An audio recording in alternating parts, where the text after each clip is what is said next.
6. 야곱의 싸움.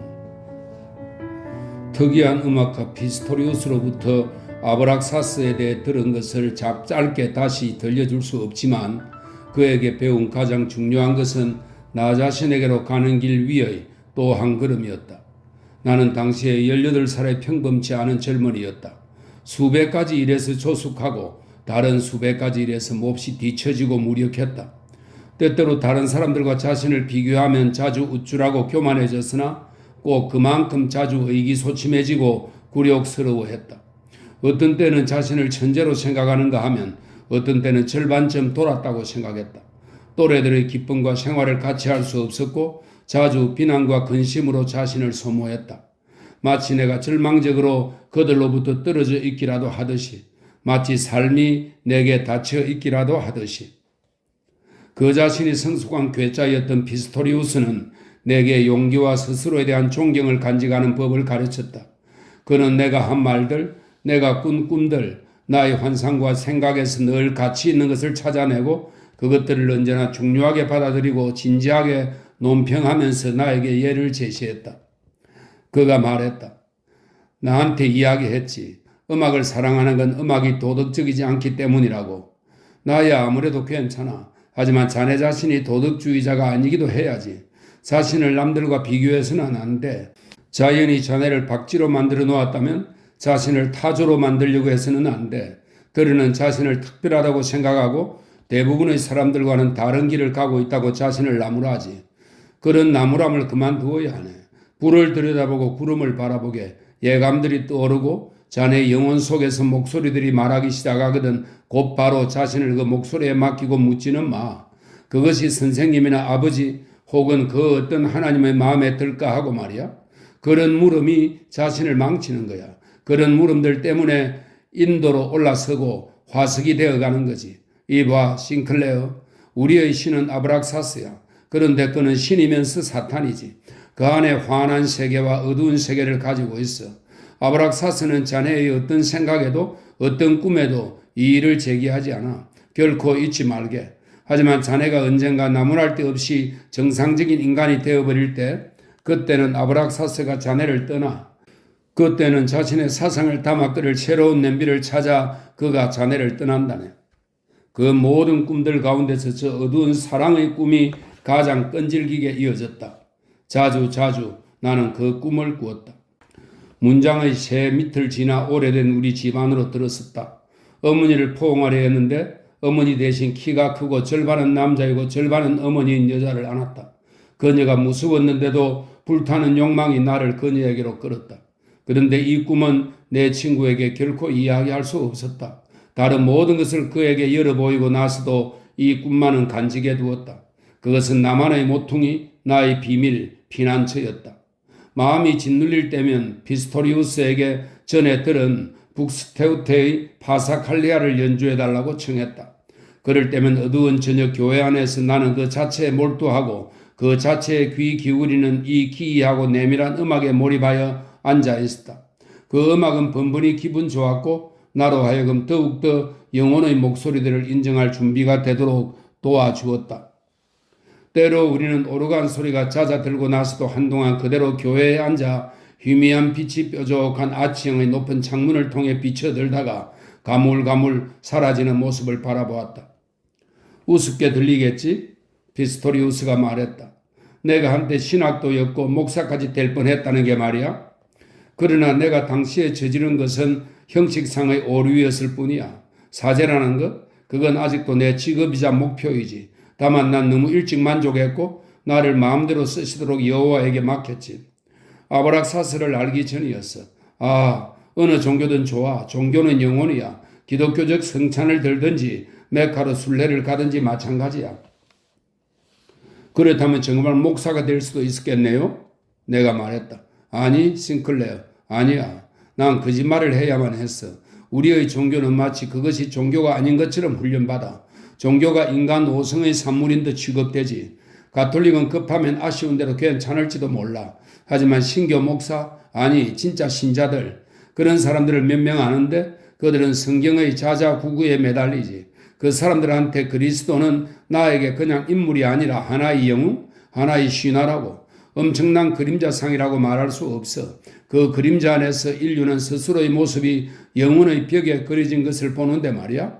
그리고 다른 사람들, 똑똑한 말 한마디를 들으려고 한 가지 의무를 완수하려고 아무것도 놓치지 않으려고 동등의 이유로 교회 가는 사람들. 그들에게 내가 무슨 말을 할 수 있었을까? 그들을 개종시켜야 하나? 하지만 그건 전혀 내 뜻이 아니야. 사제랑 개종시키려 하지 않아. 다만 신자들 가운데서 자기와 비슷한 사람들 안에서 살려고 하지. 그리고 우리가 우리의 신을 만들어내는 감정의 보유자이자 표현이고자 하는 거야. 거기서 그가 말을 뚝 끊었다. 그러더니 다시 계속했다. 우리가 지금 아브락사스라는 이름으로 부르는 우리의 새로운 신앙은 좋은 거야. 우리가 가지고 있는 최상의 것이라네. 그러나 그는 아직 젖먹이지. 아직 날개가 돋아나지 않았어. 아, 외로운 종교. 그건 아직 진정한 종교가 아니야. 그것은 공통의 것이 되어야 해. 예배와 도취, 축제와 비밀의식을 가져야 해. 그는 생각하며 자신 속으로 침잠했다. 비밀의식이라면야 혼자서도 혹은 아주 작은 범위 안에서도 행할 수 있지 않나요? 내가 망설이며 물었다. 할 수야 있지. 그가 고개를 끄덕였다. 나는 벌써 오래 그렇게 해오고 있어. 예배를 드렸지. 만약 사람들이 알게 된다면 그것 때문에 여러 해를 교도소에 박혀 있어야 할지도 모를 예배이지. 알아. 이 예배는 아직은 옳은 것이 아니야. 갑자기 그가 내 어깨를 쳤다. 나는 움칫 몸을 오그렸다. 이봐. 그가 집요하게 말했다. 자네도 비밀의식을 가지고 있군. 자네는 틀림없이 나한테 이야기하지 않은 꿈을 꿀 거야. 알 생각은 없네. 그러나 말해두겠는데 그 꿈들을 그대로 살게. 그것을 유의하게. 그것에 재단을 세워주게. 그것은 아직 완전하지는 않지만 하나의 길이야. 우리가 자네와 나 그리고 몇몇 사람들이 세계를 한번 새롭게 개혁할지 그러지 못할지야 두고 봐야지. 그러나 저 안쪽 우리 마음속에서 우리는 그것을 날마다 새롭게 해야 하네. 그렇지 않으면 우리는 아무것도 아니야. 그걸 생각해 보게. 자넨 18살이네. 싱클레어. 길거리 창녀한테로 달려가지 말고 사랑의 꿈, 사랑의 소망을 가져야 하네. 어쩌면 그 꿈들은 자네가 무서워하는 종류겠지? 무서워하지 말게. 그것들은 자네가 지닌 최상의 것이야. 나를 믿어도 되네. 나는 꿈을 많이 잃어버렸어. 자네 나이에 사랑의 꿈들을 능욕했지. 그래서는 안 되는데. 아브락사스를 알면 더 이상 그래서는 안 돼. 아무것도 무서워해서는 안 되고 영원히 우리 마음속에서 소망하는 그 무엇도 금지되었다고 해서는 안 되지. 내가 놀라서 이 일을 말했다. 그러나 생각나는 모든 것을 행동으로 옮길 수는 없잖아요. 어떤 사람이 마음에 들지 않는다고 죽여서는 안 되잖아요. 그가 나에게 다가왔다. 상황에 따라서는 죽여도 돼. 다만 죽이는 건 대체로 오류지. 머리를 스친 모든 생각을 그냥 행동으로 옮기라는 게 아닐세. 다만 좋은 뜻을 가진 착상들을 몰아내고 그걸 이리저리 도덕화해서 해롭게 만들지 말라는 걸세. 자신이나 다른 사람을 십자가에 못 박는 대신 장엄한 사상의 잔으로 술을 마시면서 비밀스러운 희생의 생각을 할 수 있지. 그런 것도 모두 나름의 의미가 있거든. 다시 한번 무언가 정말 근사한 생각 혹은 죄 많은 생각이 떠오르거든. 싱클레어. 누군가를 죽이거나 어떤 어마어마하게 불길한 짓을 저지르고 싶거든. 한순간 생각하게. 그렇게 자네 속에서 상상의 날개를 펴는 건 아브락사스임을. 자네가 죽이고 싶어하는 인간은 결코 아무개 씨가 아닐세. 그 사람은 분명 하나의 위장에 불과하네. 우리가 어떤 사람을 미워한다면 우리는 그의 모습에서 바로 우리 자신 속에 들어앉아 있는 무언가를 보고 미워하는 거지. 우리 자손 속에 있지 않은 것, 그건 우리를 자극하지 않아. 피스토리우스가 가장 은밀한 부분에서 내게 그토록 깊이 명중하는 말을 한 적이 전에는 한 번도 없었다. 나는 대답을 할 수 없었다. 그러나 가장 강하게 그리고 가장 특별하게 내 마음에 와닿은 것은 이 위로가 내가 여러 해 전부터 마음속에 지니고 있던 데미안의 말과 울림이 같다는 사실이었다. 피스토리우스와 데미안은 서로에 대해서 아무것도 모르는데 둘이 나에게 똑같은 말을 한 것이다. 피스토리우스가 나저기 말했다. 우리가 보는 사물들은 우리 마음속에 있는 것과 똑같은 사물들이지. 우리가 우리 마음속에 가지고 있지 않은 현실이란 없어. 그렇기 때문에 대부분의 사람들이 그토록 비현실적으로 사는 거지. 그들이 바깥에 있는 물상들만 현실로 생각해서 마음속에 있는 그들 자신의 세계가 전혀 발현되지 못하게 하기 때문이야. 그러면서 행복할 수는 있겠지. 그러나 일단 다른 것을 알면 그때부터는 대부분의 사람들이 가는 길을 가겠다는 선택이란 없어져 버리지. 싱클레어, 대부분의 사람들이 가는 길은 쉬워. 우리의 길은 어렵고 우리 함께 가보세. 며칠 뒤 2차례 그를 기다렸으나 허탕을 친 다음 저녁 늦게 길거리에서 그와 마주쳤다. 추운 밤바람 속에서 그는 외롭게 모퉁이를 돌아 바람에 불려왔다. 비틀거리며 완전히 취해서 나는 그들을 부르고 싶지 않았다. 그는 나를 보지 못한 채 내 곁을 스쳐 지나갔다. 마치 알 수 없는 것으로부터 오는 어두운 외침을 따르기라도 하듯 이글이글 타는 외로워진 눈으로 앞을 응시하고 있었다. 나는 길 하나가 끝날 때까지 그를 뒤따라갔다. 그는 마치 보이지 않는 철사에 매여 당겨지는 듯 끌려갔다. 열광적으로, 그렇지만 흐트러진 걸음걸이로 마치 유령처럼 슬퍼져서 나는 집으로, 구제받지 못한 나의 꿈들로 돌아갔다. 저렇게 그는 이제 자기 속의 세계를 새롭게 하고 있구나. 나는 생각했으며 같은 순간에 그것은 저열하며 도덕적인 발상이라고 느꼈다. 그의 꿈에 대해 내가 뭘 안단 말인가? 그는 어쩌면 그렇게 술에 취해서 불안에 휩싸인 나보다 오히려 더 안전한 길을 갔을 것이다. 수업 시간 사이 쉬는 시간에 이따금씩 내가 한 번도 주의한 적 없었던 그 부가 내게 가까이 오려고 애쓰고 있는 것이 눈에 띄었다. 작고 허약해 보이는 가냘픈 젊은이로 붉은 빛 도는 수쩍은 머리의 행동에는 무언가 나름의 것이 있는 친구였다. 어느 저녁 내가 집으로 갈 때 그가 골목길에서 지켜보고 있다가 내가 자기를 지나쳐가게 놔두더니 다시 뒤쫓아와서 우리 집 현관문 앞에 서서 머물러 있었다. 너 나한테 뭐 할 말이 있니? 내가 물었더니 그가 수줍게 말했다. 그냥 너하고 한번 이야기를 나누고 싶어서 몇 걸음만 함께 걷자. 나는 그를 따라 걸었는데 그가 몹시 상기되고 기대감으로 가득 차 있는 것이 느껴졌다. 그의 두 손이 떨렸다. 넌 심령술을 하니? 그가 난데없이 불쑥 물었다. 아니야, 크나우어. 내가 웃으며 말했다. 전혀 아니야. 어떻게 그런 생각을 했지? 그런 접신을 하니? 그것도 아니야. 아, 그렇게 숨기지 마. 너한테는 뭔가 특별한 것이 있다는 걸 나는 아주 잘 느끼고 있어. 넌 그것을 눈에 담고 있어. 너가 영들과 교류한다는 걸 확실하게 믿어. 호기심에서 묻는 게 아니야, 싱클레어. 아니야, 나 자신이 구도자거든. 그리고 난 너무도 외로워. 이야기해봐. 내가 그를 격려했다. 난 영들에 대해서는 전혀 모르지만 내 꿈속에서 살고 있어. 너가 그걸 감지했구나. 다른 사람들도 꿈속에서 살아. 그러나 자기 자신의 꿈속이 아니야. 그게 차이지. 그래, 어쩌면 그럴지도 모르겠다. 그 애가 나직이 말했다. 어떤 종류의 꿈속에서 사느냐 하는 것만 문제라는 거지? 백주술이라는 말 들어본 적 있니? 나는 아니라고 해야 했다. 그건 자기 자신을 지배하는 법을 배우는 거라더라. 죽지 않을 수도 있고 요술도 할 수 있다는데 너 그런 연습 한 번도 안 해봤어? 그 연습에 대해 호기심 어린 질문을 하자 그가 처음에는 뭔지 숨기는 듯 알 수 없이 굴어서 마침내 나는 가려고 몸을 돌렸다. 그러자 그가 주섬주섬 털어놓기 시작했다. 예를 들면 잠들고 자거나 집중하고 잘 때 나는 그런 연습을 해. 무언가를 예를 들면 단어 하나 혹은 이름 하나 혹은 기하학 도형 하나를 생각해. 그 다음에는 그것들을 생각하면서 몸속으로 집어넣어. 할 수 있는 한 한껏 집중해서 그것들이 내 안에 내 머릿속에 있다고 상상해 보려 해. 마침내 내 몸속에 있다는 느낌이 올 때까지. 그런 다음 그것이 목에 걸렸다고 생각하지. 그런 식으로 마침내 내 몸이 완전히 그것으로 가득 찰 때까지 생각해. 그 다음에는 완전히 확고해지지. 그러면 그때부터는 그 무엇도 나를 안정에서 벗어나게 하지 못하지. 그가 무슨 생각을 하는지 어느 정도는 이해가 되었다. 그렇지만 그가 정작 하고 싶어하는 말은 다른 것임이 잘 느껴졌다. 그는 기이하게 흥분해 있고 조급했다. 나는 그의 질문을 가볍게 해주려고 했다. 그러자 곧 그가 자기 자신의 고유한 관심사를 내놓았다. 너도 금욕을 하지? 그가 불안스럽게 물어왔다. 무슨 뜻이지? 성 문제 말인가? 그래. 나는 지금 2년째 금욕을 하고 있어. 그 학설에 대해 한 다음부터. 그전에는 죄를 지었더랬어. 너도 벌써 알겠지만 너는 그러니까 여자하고 잔 적이 없지? 없는데? 내가 말했다. 그럴 상대를 못 찾았어. 그러나 만약 마음에 드는 여자를 찾아내고 맞는 상대라면 그렇다면 그 여자하고 자겠구나. 그래 물론이야. 그 여자가 반대하지 않는다면 말이야. 내가 약간 비꼬듯 말했다.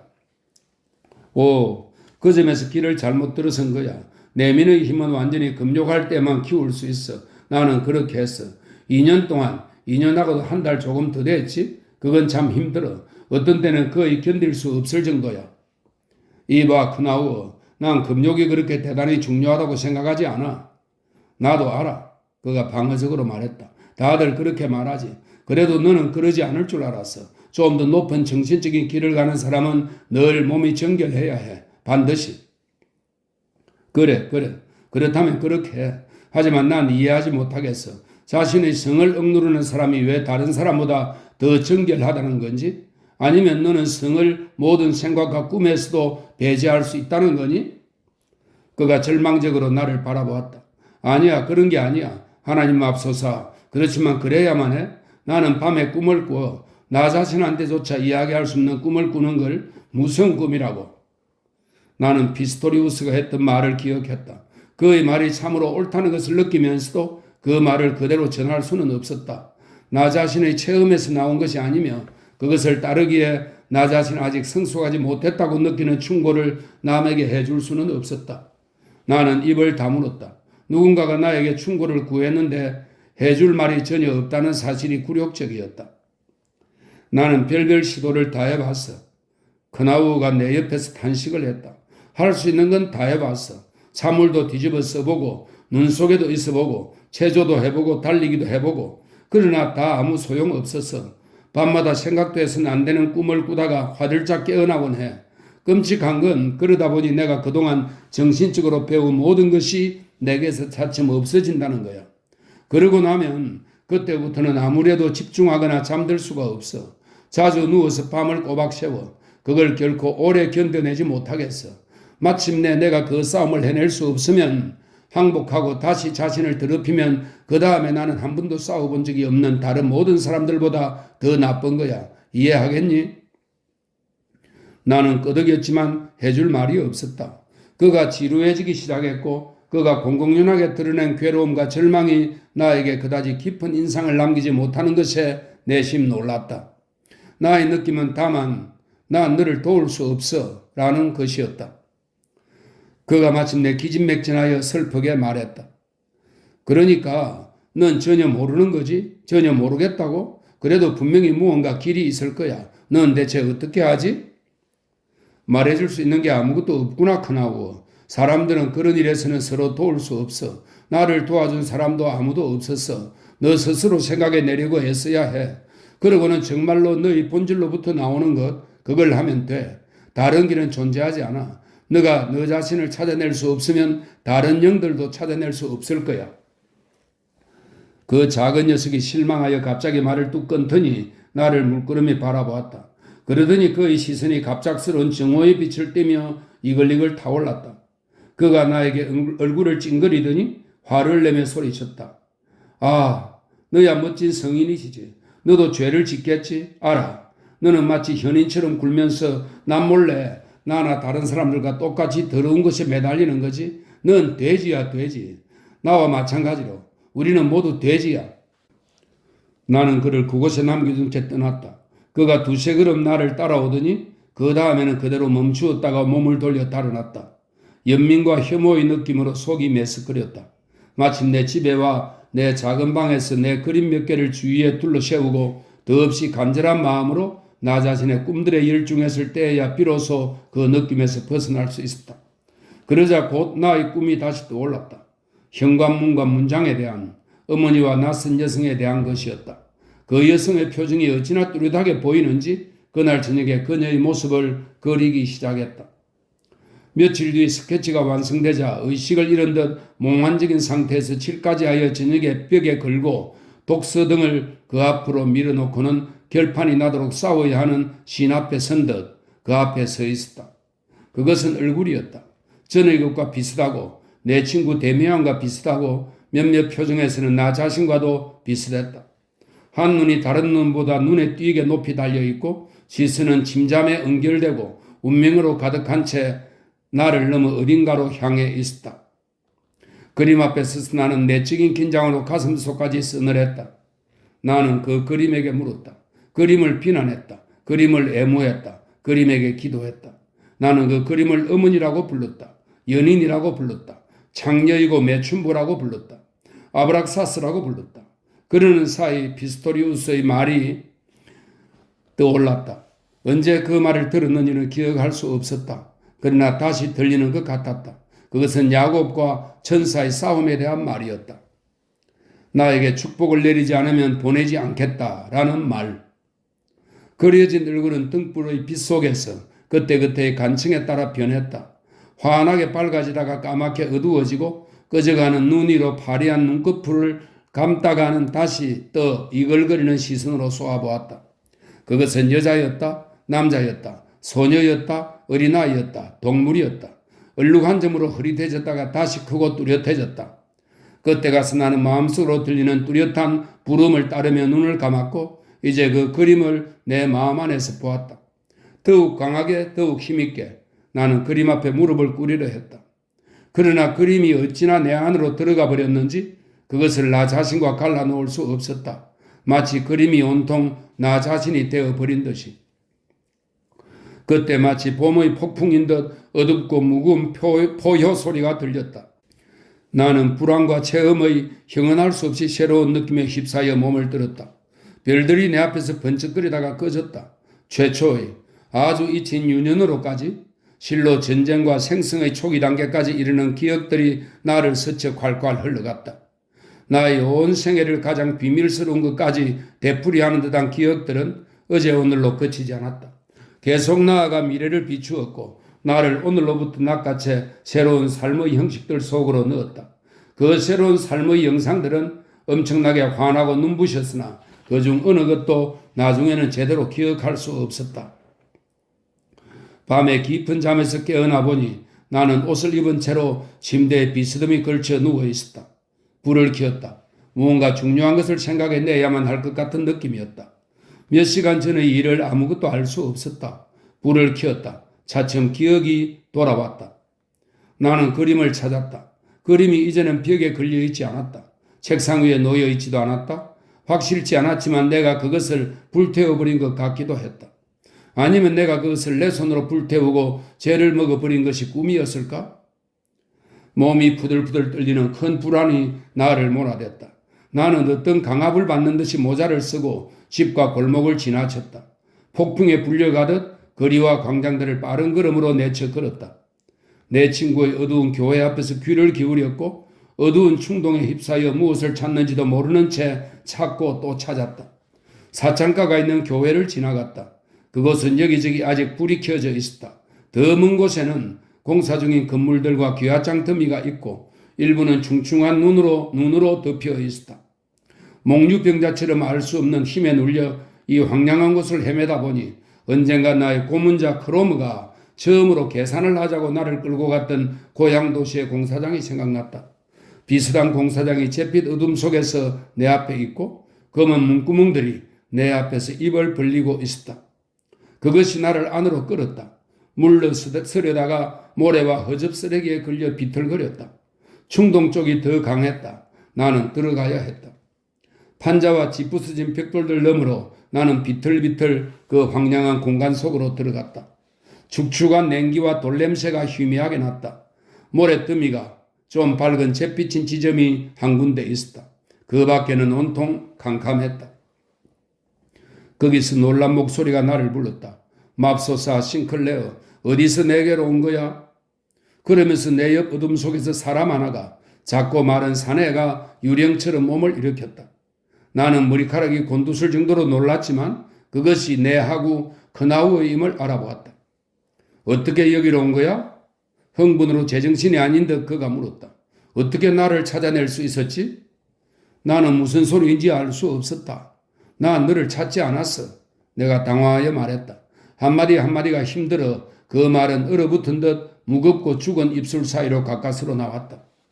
그가 나를 응시했다. 찾지 않았다고? 찾지 않았어. 이끌려 온 거야. 너가 나를 불렀니? 너가 나를 부른 게 틀림없어. 너 여기서 대체 뭘 했어? 밤인데.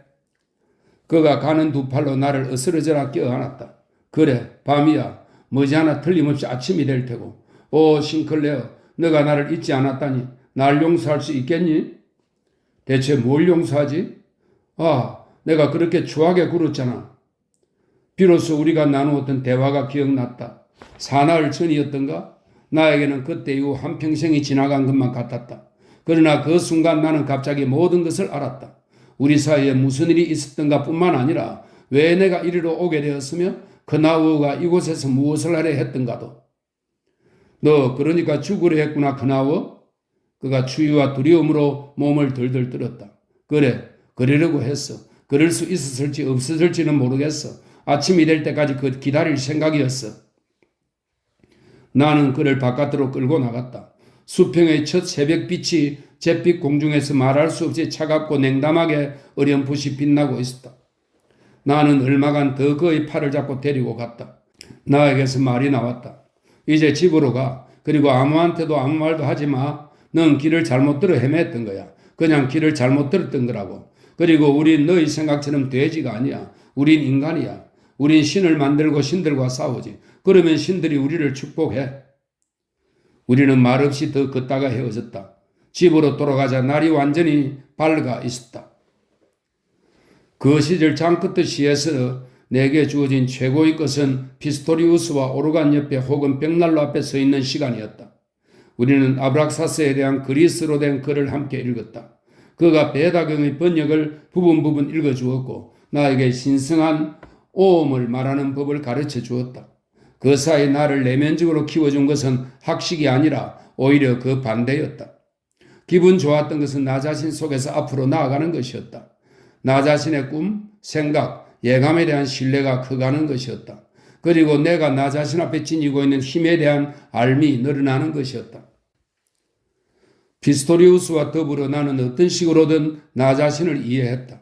나는 다만 그에 대한 생각을 강하게 하기만 하면 되었다. 그러면 나는 그 자신이나 그가 보내는 인사가 나에게 온다는 것을 확신했다. 나는 그에게 데미안에게 그랬듯이 그 자신이 그곳에 없어도 무언가를 물어볼 수 있었다. 그의 모습을 집중해서 그려보기만 하면 되었고 나의 물음들을 집중해서 그에게로 보내기만 하면 되었다. 그러면 물음에 담은 모든 영혼의 힘이 대답이 되어 내 마음속으로 되돌아왔다. 다만 내가 상상한 것은 피스토리우스라는 인물이 아니었다. 데미안이라는 인물도 아니었다. 내가 불러야 했던 것은 내가 꿈꾸고 그린 그림, 남자면서 여자인 영상, 내 수호신의 영상이었다. 그것은 이제 더 이상 내 꿈속에서만 살지 않았으며 종이 위에 그려지는 것에 그치지 않고 내 마음속에 소망의 상이 되어 상승된 나 자신이 되어 살고 있었다. 자살 실패자 크나우어가 나와 맺게 된 관계는 특이하고 이따금씩은 우스꽝스러웠다. 내가 그에게 보내진 밤부터 그는 나에게 매달렸다. 충직한 하인이나 개처럼 그의 삶을 나의 삶에 연결하려 하고 맹목적으로 나를 따랐다. 그는 더할 나위 없이 놀라운 물음들, 소망들을 들고 나에게 왔다. 영들을 버리고 했으며 카발라를 배웠고 내가 그런 모든 일을 전혀 이해하지 못한다고 단언해도 나를 믿지 않았다. 그는 나에게 무슨 힘이든 다 있다고 믿었다. 그러나 기이했던 것은 그가 자주 놀랍고도 멍청한 질문들을 들고 나를 찾아온 것이 바로 내 마음속에서 어떤 매듭 하나가 풀려야 할 때였고 그의 변덕스러운 착상들과 관심사들이 나에게는 자주 화두이자 해결의 실마리가 되었다는 점이다. 충직한 그가 귀찮아 종종 보내버리면서도 그것 또한 나에게 보내진 사람임을 나는 느꼈다. 내가 그에게 준 것이 갑절이 되어 그에게서도 나와 내 마음속으로 되돌아옴을 그것 또한 나에게는 하나의 인도자이고 하나의 길임을 느낄 수 있었다. 그가 그 속에서 자신의 구원을 찾고 나한테 들고오는 놀라운 책들과 글들은 나에게 내가 순간에 통찰할 수 있었던 것 이상의 가르침을 주었다. 이 크나우가 나중에는 나도 모르는 사이에 내 길에서 사라져버렸다. 그와의 대결이 필요하지 않았던 것이다. 그러나 피스토리우스와는 필요했다. 이 친구와 함께 나는 장크트 시에서의 내 학창시절이 끝나갈 무렵에 또 한 번 특이한 체험을 했다. 악이 없는 인간도 살면서 한 번쯤 혹은 몇 번은 경건과 감사라는 아름다운 도덕과 갈등을 겪게 마련이다. 누구든 한 번은 자신을 아버지로부터 스승들로부터 갈라놓는 걸음을 떼야 한다. 누구든 고독의 혹독함을 조금은 느껴야 한다. 대부분의 사람이 그것을 잘 견딜 수 없어 다시 밑으로 기어들기는 해도 나는 내 부모님과 그들의 세계, 내 유년의 환한 세계로부터 격렬한 싸움 속에서 결별하지 않고 천천히 그의 눈에 띄지 않게 그들로부터 멀어지고 낯설어졌다. 마음이 좋지 않았다. 그래서 고향을 찾아갈 때면 자주 씁쓸한 시간을 보냈다. 그러나 그것이 마음속까지 가지는 않았다. 견딜만 했다. 그러나 우리가 습관에서가 아니라 지극히 고유한 욕구에서 사랑과 경애를 표했던 곳, 우리가 더없이 진정으로 사도이자 친구였던 곳, 바로 그곳에 씁쓸하고 무서운 순간이 온다. 우리 마음속을 이끌어가는 물결이 사랑하는 사람으로부터 멀어져 가려 함을 갑자기 알아차렸을 때 말이다. 그곳에서는 친구이자 스승을 거부하는 생각 하나하나가 독침으로 우리 자신의 심장을 찌른다. 그곳에서는 방어의 타격 하나하나가 자기 자신의 얼굴에 적중한다. 그곳에서는 한 가지 유효한 도덕을 마음속에 지니고 있다고 생각한 사람에게 충직하지 못함과 배은망덕이라는 이름이 떠오른다. 치욕적인 기억과 낙인처럼 그곳에서는 놀란 가슴이 두려움에 차 유년의 미덕들이 아늑한 골짜기로 도망쳐 돌아가며 이런 결렬이 이루어지고 이런 끈도 끊어져야 한다는 것을 믿지 못하게 된다. 시간이 가면서 서서히 내 마음속에서 하나의 느낌이 내 친구 피스토리우스를 그렇게 절대적 지도자로 인정하는 것에 저항했다. 내 청년 시절 극히 중요한 몇 달 동안 내가 체험한 것은 그와의 우정이고 그의 충고, 그의 위로, 그의 친근함이었다. 그를 통해 신이 나에게 말했다. 그의 입으로부터 내 꿈들이 나에게로 되돌아왔다. 밝혀지고 해석되어서 그는 나에게 나 자신에게 가는 용기를 선사했다. 그런데 이제 서서히 자라가면서 나는 그에 대한 저항을 감지했다. 이제 들으니 그의 말에는 지나치게 많은 가르침이 담겼고 그가 완전히 이해하는 것은 나의 일부일 뿐이라고 느껴졌다. 우리 사이에 다툼은 없었다. 요란한 장면도 없었다. 결론도 청산조차도 없었다. 나는 그에게 다만 단 한마디의 사실은 무해한 말을 했다. 그러나 그 해롭지 않은 한마디가 던져진 바로 그 순간 우리 사이에 있었던 환상이 색색의 조각으로 깨져 흩어졌다. 어떤 예감이 이미 한동안 나를 짓누르고 있었다. 그것이 분명한 느낌으로 구체화된 것은 어느 일요일 그의 낡은 서재에서였다. 우리는 불 앞 방바닥에 엎드려 있었고 그는 비밀의식들과 종교 형태들을 이야기했다. 그는 그런 것들을 연구하고 명상하며 그 가능한 미래에 열중하고 있었다. 그러나 나에게는 그 모든 것이 인생을 결정할 만큼 중요하다기보다는 오히려 기이하고 재미있는 것으로 보였다. 나에게는 그저 현학적인 과시로 들렸다. 내 귀에는 이전 세계들의 폐허를 뒤지는 고달픈 탐색의 소리로 들렸다. 그리하여 문득 나는 이 모든 방식, 이런 신화 예배, 전승된 신앙 형식을 모자이크처럼 짜 맞추는 유희의 거부감을 느꼈다. 피스토리우스, 내가 갑자기 말했다. 스스로도 놀랄 만큼 악의가 담겨 있었다. 제게 다시 한번 꿈 이야기를 들려주셔야겠어요. 밤에 꾸신 진짜 꿈 이야기를요. 지금 말씀하시는 것, 그거 참 비름없게 골동품 냄새가 나네요. 내가 그런 식으로 말하는 것을 그는 들어본 적이 없었다. 나 자신도 말하는 바로 그 순간의 번개같이 내가 그에게 쏘아버리고 그의 심장을 맞힌 화살이 그 자신의 무기고에서 꺼낸 것이었음을 수치와 충격으로 느꼈다. 그가 냉소적 음식으로 이따금씩 내뱉던 자기 비난의 어휘들을 이제 악랄하게도 내가 그에게 한껏 극단화된 형태로 던졌던 것이다.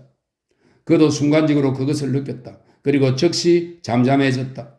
마음속으로 두려움을 느끼며 그를 보고 있자니 그가 무섭게 창백해졌다. 길고 무거운 침묵 후에 그가 새 장작을 불에 얹고 가라앉은 음성으로 말했다. 자네 말이 전적으로 옳아, 싱클레어. 자네는 영리한 친구야. 나는 골동품으로 자네를 지켜주려 하는 걸세. 그가 매우 침착하게 말했지만 나는 그가 입은 상처의 고통을 잘 느낄 수 있었다. 내가 무슨 짓을 했던가? 눈물이 나올 것 같았다. 진심으로 그에게로 향하고 싶었다. 그에게 용서를 빌고 싶었다. 그에게 나의 사랑, 나의 애정 어린 감사를 확인시키고 싶었다.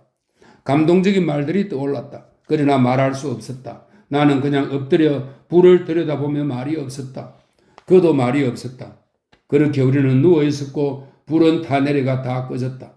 탁탁 튀기며 꺼지는 불꽃 하나와 함께 다시는 돌아올 수 없는 아름다움과 친밀함도 다 타서 날아가 버리는 느낌이었다. 제 말을 잘못 이해하셨을까봐 두렵습니다. 내가 마침내 몹시 풀이 죽어 건조하고 쉰 목소리로 말했다. 마치 신문 연재 소설을 낭독하듯이 멍청하고 무의미한 말들이 기계적으로 내 입술 너머로 새어나왔다. 난 자네 말을 정확히 이해했네. 피스토리우스가 나직이 말했다. 자네가 오라. 조금 뜸을 들인 다음 그가 천천히 계속했다. 한 인간이 다른 사람에게 맞서 오를 수 있는 만큼 말일세? 아니, 나 마음속으로 외쳤다. 제가 틀렸어요. 그러나 아무 말도 할 수 없었다. 내가 단 한마디 보잘것없는 말로서 그의 본질적인 약점, 그의 괴로움과 상처를 가리켜 보였다는 것을 알았던 것이다. 그가 자신을 불신하지 않을 수 없는 바로 그 지점을 내가 건드렸던 것이다. 그의 이상에서는 골동품 냄새가 났다. 그는 과거를 향한 구도자였다. 그는 낭만주의자였다. 그리고 나는 갑자기 깊이 느끼게 되었다. 피스토리우스는 그가 나에게 준 것을 그 자신에게는 줄 수 없었으며 내 눈에 비친 그의 모습도 그의 실체는 아니었다는 사실을. 그는 길잡이인 자신도 넘어서지 못하고 떠나야 했던 길로 나를 인도했던 것이다. 어떻게 그런 말이 나왔는지는 신이나 아실 일. 나는 전혀 나쁜 뜻이 아니었고 파국의 예감도 없었다. 말을 입 밖에 내는 순간에도 무엇을 말하는 것인지 전혀 의식하지 못한 무언가를 입 밖에 냈던 것이다. 약간 재치 있고 약간 악이 있는 소소한 착상에 굴복했던 것이다. 그것이 운명이 되어버렸다. 나는 부주의한 작은 횡포를 저질렀는데 그에게는 그것이 심판이 되어버렸다. 당시에 나는 얼마나 간절히 소망했던가. 그가 화를 냈으면 그가 자신을 방어하고 나한테 소리쳐 주었으면.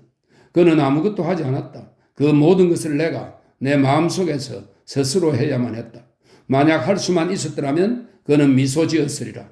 그가 그럴 수 없었다는 것. 그것에서 나는 내가 얼마나 심한 타격을 주었는지 가장 잘 볼 수 있었다. 그리고 피스토리우스는 주제넘고 배엉망덕한 제자의 공격을 그렇게 소리 없이 받아들임으로써 침묵하고 내가 옳다고 인정함으로써 나의 말을 운명으로 인정함으로써 내가 나 스스로를 미워하도록 만들었다. 그는 나의 경솔함을 1000배 더 크게 만들었다.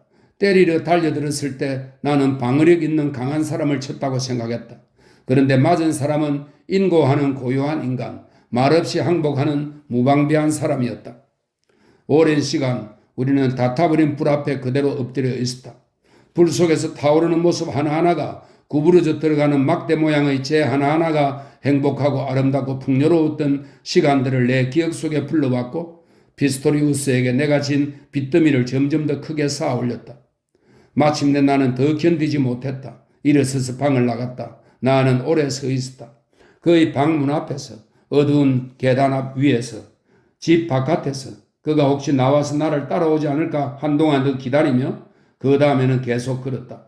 몇 시간이고 시내와 교회, 공원과 숲을 돌아다녔다. 저녁까지. 그리고 당시에 나는 처음으로 내 이마에 찍힌 카인의 표적을 느꼈다. 하지만 서서히 나는 생각하게 되었다. 나의 생각은 모두 나 자신을 비난하고 피스토리우스를 옹호하려는 것이었다. 하지만 모든 것이 그 반대로 끝나버렸다. 수천 번이나 나는 나의 경솔했던 말을 후회했고 다시 거두어 담을 용의가 있었다. 그러나 그래도 그것은 사실이었다. 이제 비로소 피스토리우스가 이해되었다. 그의 모든 꿈을 떠올려 볼 수 있었다. 이런 꿈이었다. 사제가 되어 새로운 종교를 알리는 꿈, 찬양과 사랑, 예배의 새로운 형식을 주고 새로운 상징들을 세우려는 꿈이었다. 그러나 그것은 그의 힘으로 될 일이 아니었다. 그의 직분이 아니었다. 그는 너무도 편안하게 이미 존재하는 것 속에 머물렀다. 그는 예전의 것을 너무도 정확하게 알았다. 그는 이집트에 대해, 인도에 대해, 미트라에 대해, 아브락사스에 대해 너무도 많이 알았다. 그의 사랑은 이미 지구가 본 형상들에 매여 있었다. 그러면서 마음속 가장 깊은 곳에서 그 스스로가 잘 알았다. 새로운 것은 새롭고도 달라야 하며 새 땅에서 솟아야지 수집되거나 도서관에서 길어내어져서는 안 된다는 것을. 그의 직분은 어쩌면 나에게 해주었듯이 인간이 그 자신에게 이르도록 돕는 일이었을 것이다. 그들에게 전대미문의 것, 새로운 신들을 계시하는 것, 그것은 그의 직분이 아니었다. 그리고 여기서 갑자기 예리한 불꽃 같은 인식이 나를 불태웠다. 누구에게나 하나의 직분이 있지만 누구도 직분을 자의로 택하고 고쳐 쓰고 마음대로 주재해도 되는 것은 아니라는 것. 새로운 신들을 원하는 것은 잘못되었다. 세계에 무언가를 주겠다는 것은 완전히 잘못된 생각이었다. 각성된 인간에게는 한 가지 의무 외에는 아무런 의무도 없었다. 자기 자신을 찾고 자신 속에서 확고해지는 것, 자신의 길을 앞으로 더듬어 나가는 것, 어디로 가든 마찬가지였다. 그 생각이 내 마음을 깊이 흔들었다. 그리고 그것이 내게는 이 체험에서 얻은 열매였다. 나는 자주 미래의 영상들을 가지고 유의했더랬다. 어쩌면 시인 혹은 예언자 혹은 화가 혹은 어떻게든 나를 위해 예비되었을 역할들을 꿈꾸곤 했다. 그 모든 것이 아무것도 아니었다. 나는 시를 짓기 위해, 설교하기 위해, 그림을 그리기 위해 존재하는 것이 아니었다. 또 다른 어떤 인간이 되라고 존재하는 것이 아니었다. 그 모든 것은 다만 부수적으로 생성된 것이었다. 모든 사람에게 진실한 직분이란 단 한 가지였다. 즉 자기 자신에게로 가는 것. 사람들은 결국 시인 혹은 광인이 예언가 혹은 범죄자가 될 수도 있었다. 그것은 관심 가질 일이 아니었다. 그런 것은 궁극적으로 중요하지 않았다. 누구나 관심 가져야 할 일은 아무래도 좋은 운명 하나가 아니라 자신의 운명을 찾아내는 것이며 운명을 자신 속에서 완전히 그리고 굴절 없이 다 살아내는 일이었다.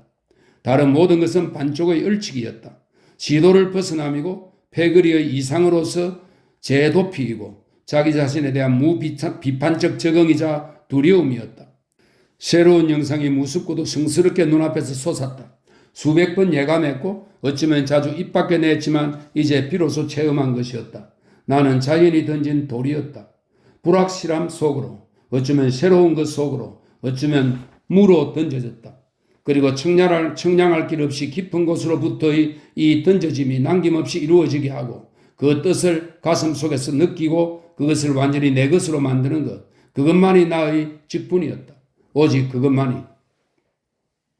나는 이미 많은 고독을 맛보았다. 이제 예감했다. 더 깊은 고독이 있으며 그 고독에서는 벗어날 수 없다는 것을. 나는 피스토리우스와 화해하려 하지 않았다. 우리는 변함없이 친구였다. 그러나 관계가 달라졌다. 다만 단 한 번 우리는 그것에 대해 이야기했다. 아니, 사실 그렇게 한 것은 그였다. 그가 말했다. 나에게는 사제가 되려는 소망이 있어. 그걸 자네도 알지? 우리가 그토록 예감하는 새로운 종교의 사제가 가장 되고 싶었어. 난 결코 사제가 될 수 없을 걸세. 그걸 알아. 전에도 알았지. 자신에게 그걸 완전히 고백하지는 않았어도 벌써 오래전부터 말이야. 나는 바로 다른 사제 봉사를 하려 하네. 어쩌면 오르간 금반 위에서, 어쩌면 다른 곳에서. 그러나 나는 늘 무언가 내가 아름답고 성스럽게 느끼는 것에 애워싸여 있어야 해. 오르간 음악과 비밀의식이든 상징과 신화든 나는 그런 것이 필요해. 그리고 그런 것에서 떠나지 않겠네. 그게 나의 약점이지. 왜냐하면 나도 때때로 싱클레어 내가 그런 소망을 가져서는 안 되리라는 걸 알아. 그것이 사치임의 약점임을 알아. 만약 내가 아주 단순하게 아무런 요구 없이 운명의 자신을 내에 맡긴다면 그 편이 더 위대한 일일 거야. 더 올바른 일일 거야. 그러나 나는 그럴 수 없어. 그건 내가 할 수 없는 유일한 일이지. 어쩌면 자네는 언젠가 할 수 있을 거야. 그렇게 운명의 자신을 내에 맡기는 건 어려워. 그건 세상에서 유일한 진짜 어려움이라네. 이보게, 나는 자주 그 꿈을 꾸었지. 그러나 그럴 수 없어. 그 앞에서 몸서리쳐. 나는 그렇게 완전히 벌거벗은 채 외롭게 서 있을 수 없어. 나 또한 약간의 온기와 먹이를 필요로 하고 이따금씩은 자기 비슷한 것들을 곁에서 느끼고 싶어하는 한 마리 가엾은 약한 개라네. 자신의 운명 말고는 정말로 아무것도 원하지 않는 자. 그에게는 그때부터 자기 비슷한 사람이 없어. 완전히 홀로 서 있지. 주위에는 오직 차가운 우주뿐이지. 자네 알지? 그건 겟세마네 동산의 예수야. 기꺼이 십자가에 못 박히려는 순교자들이 있었어. 그러나 그들도 영웅은 아니었어. 해방되지 않았어. 그들 또한 무언가를 원했지. 그들에게 익숙하며 고향 같은 것을. 그들에게는 모범이 있었어. 이상이 있었지. 아직도 오로지 운명만을 원하는 자. 그에게는 이제 모범도 이상도 없어. 사랑스러운 것이 아무것도 없어. 위로가 되는 것이 아무것도 없어. 그에게는 그리고 사실은 이 길을 가야 하는 것 같아. 나나 자네 같은 사람들은 정말로 고독해. 그러나 우리는 아직도 함께 가지고 있는 것이 있지. 우리는 남들과 다르다는, 거역한다는, 비범한 것을 원한다는 남 모르는 만족을 가지고 있지. 이 만족 또한 버려야 해. 그 길을 완전히 가고자 한다면 말이야. 혁명가가 되려 해서도 안 돼. 모범이 되려 해서도, 순교자가 되려 해서도 안 돼. 상상할 수도 없지만 말이야. 그렇다. 상상할 수도 없었다. 그러나 꿈꿀 수는 있었다. 미리 느낄 수는 있었다. 예감할 수 있었다. 아주 고요한 시각을 찾아낼 때면 몇 번 그것을 조금 느꼈다. 그럴 때면 나는 내 마음속으로 눈길을 보내며 똑똑하게 떠여있는 내 운명의 영상에 두 눈을 들여다본다. 그 눈은 지혜로 가득한 것 같았다. 광기로 가득한 것 같았다. 사랑이 환히 빛나는 것 같기도 하고 깊은 악의가 빛나는 것 같기도 했다. 아무래도 좋았다. 그중 그 무엇도 택할 권리가 없었던 것이다. 그 무엇도 원할 권리가 없었던 것이다. 스스로 갖기를 원할 수 있는 것은 오직 자신의 운명뿐이었다. 그것으로 가는 한 구간을 피스토리우스는 나의 길잡이로 봉사했다. 그때 나는 눈먼 듯 이리저리 헤매었다. 내 마음속에서는 폭풍이 표효하고 있었다. 한 걸음 한 걸음이 위험이었다. 앞에는 지금까지의 모든 길이 들어가 가라앉아 버리는 들이고 마는 수렁의 어둠밖에 보이지 않았다. 그리고 나의 내면에서는 인도자의 모습을 보았다. 그 사람은 데미안을 닮았으며 그 눈에 내 운명이 적혀 있었다. 나는 종이에 적었다. 한 인도자가 나를 떠났습니다. 나는 완전한 어둠 속에 서 있습니다. 한 발자국도 혼자 디딜 수 없습니다. 도와주십시오.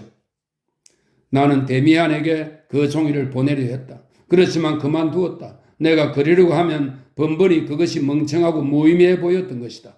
그러나 나는 그 작은 기도를 외웠고 그것을 자주 마음속에서 되뇌었다. 그 말은 매 시간 나와 함께 있었다. 기도가 무엇인지 나는 예감하기 시작했다. 내 학생 시절이 끝났다. 나는 방학 동안 여행을 했다. 아버지가 생각해낸 일이었다. 그리고 다음에는 대학에 가기로 되어 있었다. 어떤 대학에 갈지는 몰랐다. 철학을 한 학기 듣기로 했다. 다른 과목을 들었더라도 마찬가지로 만족스러웠을 것 같다.